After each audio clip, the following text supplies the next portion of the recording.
आइए dear student, कक्षा 8 के बच्चों, हम NMMSS परीक्षा के लिए कुछ प्रश्न हल कर रहे हैं। पिछले साल का जो पेपर पूछा गया है उसके प्रश्न हल कर रहे हैं।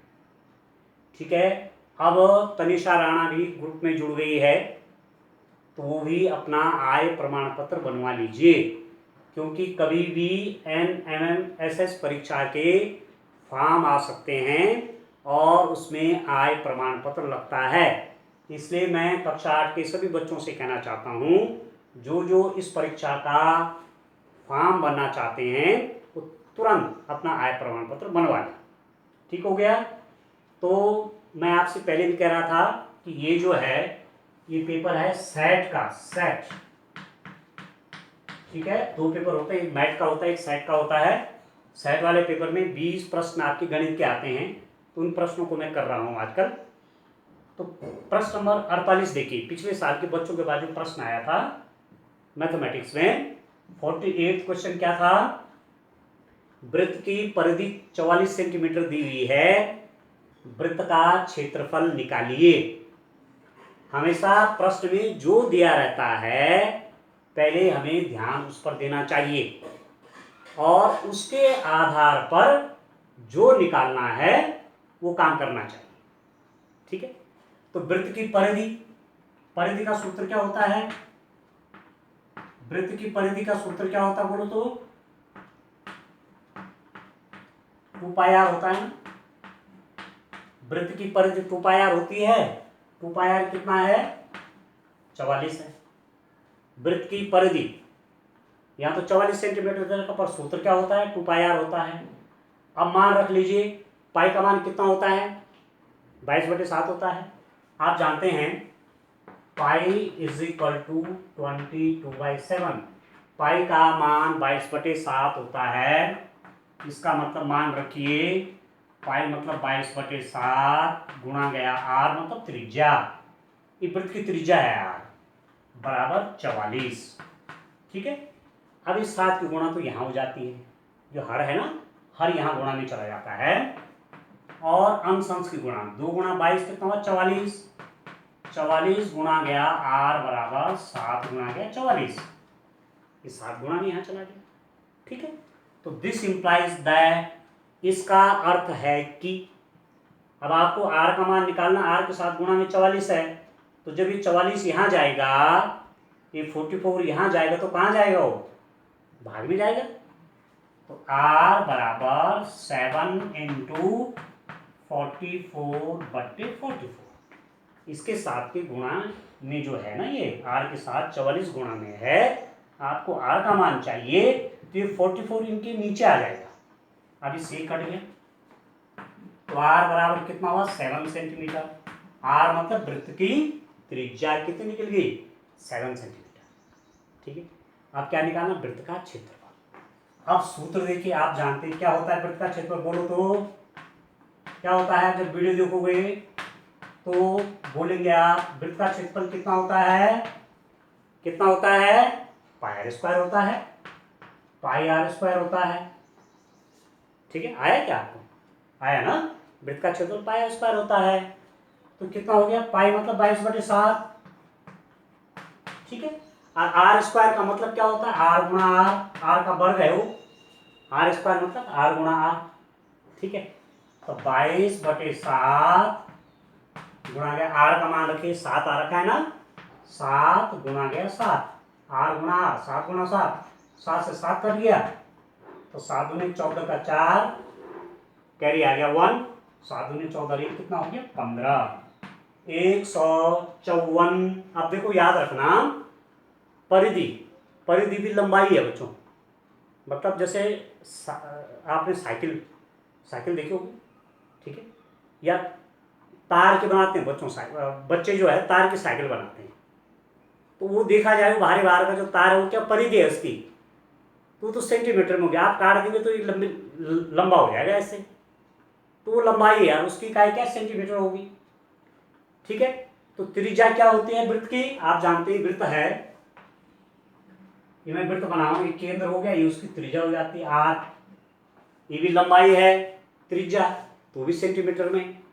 अब क्षेत्रफल किसको कहते हैं? क्षेत्रफल मतलब ये अंदर का सब कितना है, इसकी इकाई वर्ग आती है, वर्ग, वर्ग सेंटीमीटर, वर्ग सेंटीमीटर। जैसे लंबाई की इकाई ना मीटर, सेंटीमीटर, अलग अलग इकाई अलग अलग है, ठीक है। तो वैसे क्षेत्रफल की वर्ग में आती है, वर्ग मीटर, वर्ग सेंटीमीटर। और इसको ऐसा भी लिखते हैं 154 ऐसे सेंटीमीटर की घात 2 ऐसे, ठीक है। तो इसको पढ़ा कैसे जाता है? 154 वर्ग सेंटीमीटर। तो ये वृत्त का क्षेत्रफल आ गया, ठीक है। इसको आप कॉपी में उतारेंगे, ठीक है। और उस कॉपी को मुझे तब उसकी फोटो खींच करके व्हाट्सएप में डालेंगे। आप ग्रुप में व्हाट्सएप में जुड़े हैं ना बच्चे, तो जो जो क्वेश्चन मैं यहाँ करवा रहा हूँ आप करेंगे उनको, और तब मुझे व्हाट्सएप में भेजेंगे कि सर मैंने ये क्वेश्चन किया, ठीक है। बात पक्की है?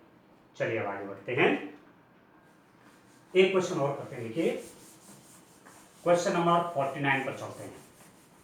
क्वेश्चन नंबर 49 क्या है बच्चों? देखिए आप देखिए 49 देखिए आप,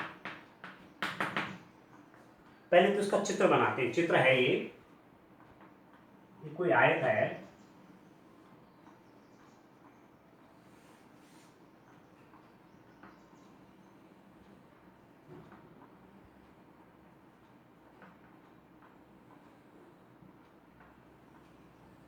ये, और यहां पर ये अर्धवृत्त है, देखो, ठीक है।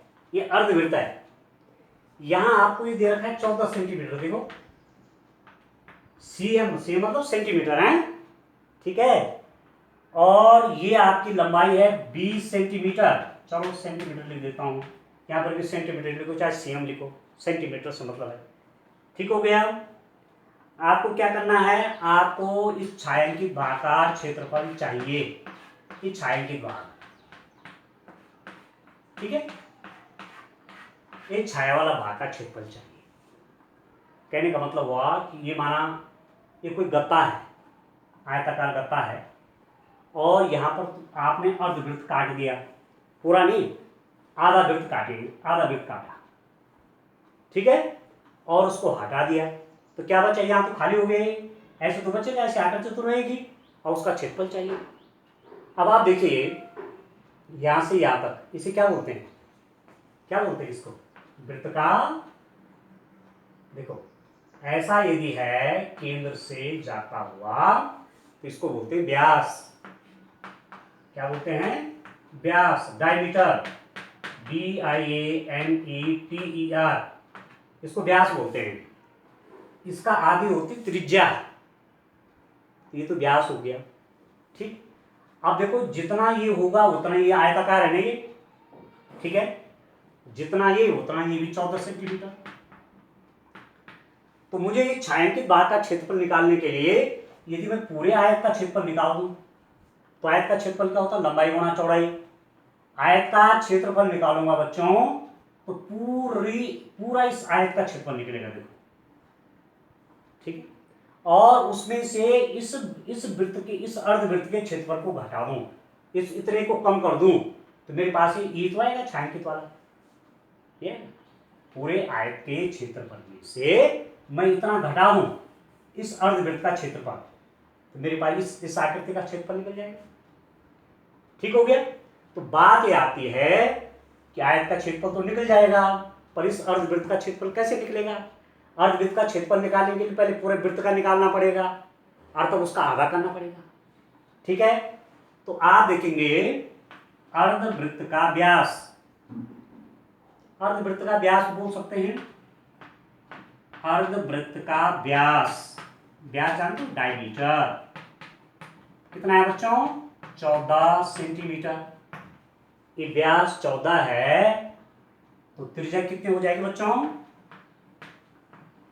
अर्धवृत्त की त्रिज्या कितनी हो जाएगी? बोलो तो, बोलो फटाफट, बोलो फटाफट बोलो।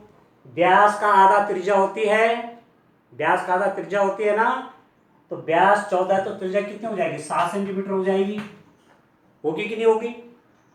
व्यास 14 तो त्रिज्या उसके आधी 7 सेंटीमीटर। और अर्धवृत्त का क्षेत्रफल क्या होता है?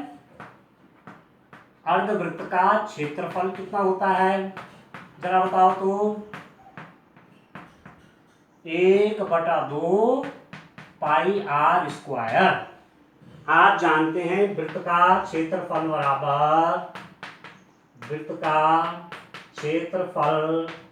बराबर पाई आर स्क्वायर बराबर पाई गुणा त्रिज्या का वर्ग। ये आप जानते हैं, ये सूत्र पढ़ा है आपने वृत्त का क्षेत्रफल।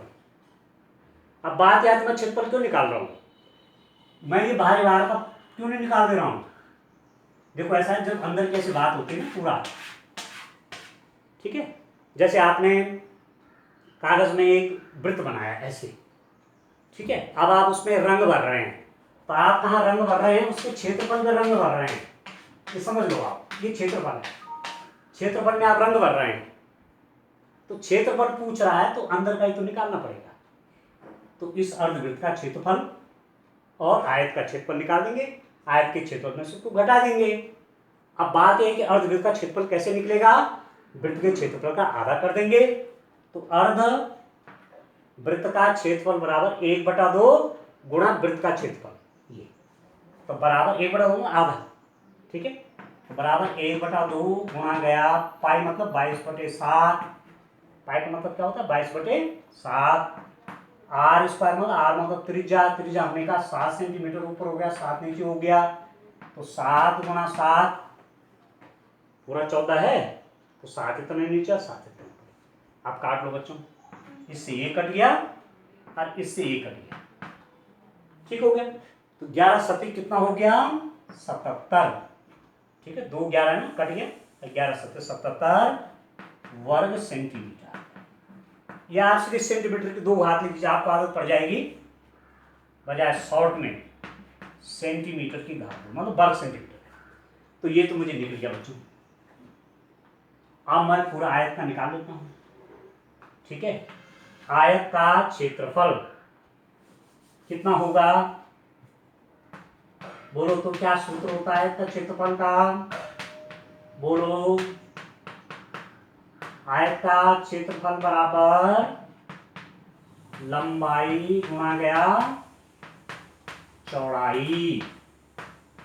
लंबाई कितनी है बच्चों? 20 सेंटीमीटर गुणा गया चौड़ाई कितनी है? 14 सेंटीमीटर, है कि नहीं है? लंबाई कितनी है? आयत की लंबाई क्या होती है? आयत की लंबाई क्या दे रही है? 20 सेंटीमीटर। आयत की चौड़ाई क्या दे रही है? 14 सेंटीमीटर। आयत का क्षेत्रफल क्या होता है? लंबाई गुणा चौड़ाई, ये तो होती है। तो लंबाई की जगह 20 सेंटीमीटर रख देता हूं और चौड़ाई की जगह में क्या रखता हूँ? 14 सेंटीमीटर रख देता हूँ, ठीक। अब गुणा कर दीजिए, 14 में 28, 280 वर्ग सेंटीमीटर। अब हम ऐसे लिखेंगे वर्ग सेंटीमीटर, सेंटीमीटर गुणा सेंटीमीटर वर्ग सेंटीमीटर, ठीक है, ठीक है। अब आप देखिए क्षेत्रफल किसका निकालना? छायांकित भाग का। अब मैं कहां पर लिखूंगा? मैं इधर लिख देता हूं, ठीक है, इधर लिख देता हूं। छायांकित भाग का क्षेत्रफल, छायांकित भाग का क्षेत्रफल बराबर आयत का क्षेत्रफल, आयत का क्षेत्रफल माइनस अर्धवृत्त का क्षेत्रफल। क्यों क्यों बच्चों? होगा कि नहीं होगा? बोलो, ठीक है। इस आयत के क्षेत्रफल में मैं इतना कम कर दूं ना, ये क्या है, अर्धवृत्त के क्षेत्रफल को माइनस कर दूं, घटा दूं, तो मुझे इस आयत का निकल जाएगा ये छायांकित भाग। तो कितना है आयत का क्षेत्रफल? वो कितना रखा है? 280 माइनस अर्धवृत्त का कितना आ रखा है? 77। तो कितना हो गया? 10 में से 7 गया 3, ठीक है, 0 2 203, ठीक है, 203 वर्ग सेंटीमीटर। ये आपका आ गया 203 वर्ग सेंटीमीटर। 49 का आंसर है सी, ठीक हो गया। समझ में आ गया घटाना। 10 में से 7 गया 3, यहाँ पर 7 बचा, ये क्या ले गए थे, ठीक है। घटाते ऐसे तो हैं, 280 में से 77 घटाऊंगा तो कैसे घटाऊंगा, यहाँ तो है नहीं, यहाँ से ये क्या लेंगे 10, 10 में से 7 गया 3, और यहाँ पर 7 बच के 1 यहाँ चला गया था, 7 में 7 गया 0, ठीक है। अभी इसमें तो छेड़ा नहीं हमने, तो ऐसे कैसा है, तो 203 हो गया। तो 203 वर्ग सेंटीमीटर छायांकित भाग का क्षेत्रफल होगा, ठीक है। इस क्वेश्चन को भी आप कॉपी में करेंगे और व्हाट्सएप में क्वेश्चन करने के बाद अच्छी राइटिंग में चित्र भी बनाएंगे पेंसिल से, ठीक है, मुझे दीजिए, ठीक है। आज के लिए इतना, थैंक यू, बाय बाय।